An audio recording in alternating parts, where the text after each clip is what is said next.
everyone, today we will teach you how insertion sort works using this. 2, 16, 8, 12, and 4. The k-elements in this set is 4. I-compare natin yung k-elements natin to the right side numbers.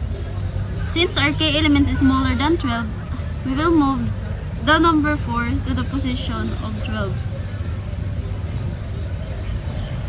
Step 2. So, this is the k-element, the 4. Then, i-compare natin siya sa 8 dahil mas malaki si 8. Then, mas maliit si 4. Then, i-compare natin siya.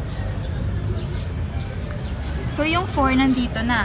So, 2, 16, 4, 8, and 12. Next step, yung k-element natin na 4, i-compare naman natin siya sa 16. So, nandito na yung element ng 4. So, sorted na silang dalawa, yung 2 and 4.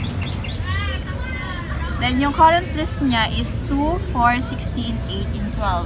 Now, for the next step, since sorted na yung 2 tsaka and 4, so the next key element will be 8. And since mas mataas yung 16 kaysa sa 8, so i-shift natin yung dalawa.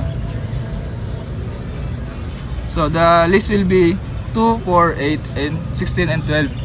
So now, after this, the 3 numbers will be sorted na. So for the final step, since di pa sorted yung 16 and 12, i-compare natin yung dalawa since yung key element natin is 12.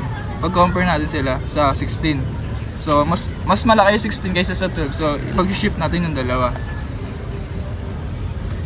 So the final result of this sort is in the ascending number. So it's 2, 4, 8, 12, 16. It's already sorted. Mag-move na forward.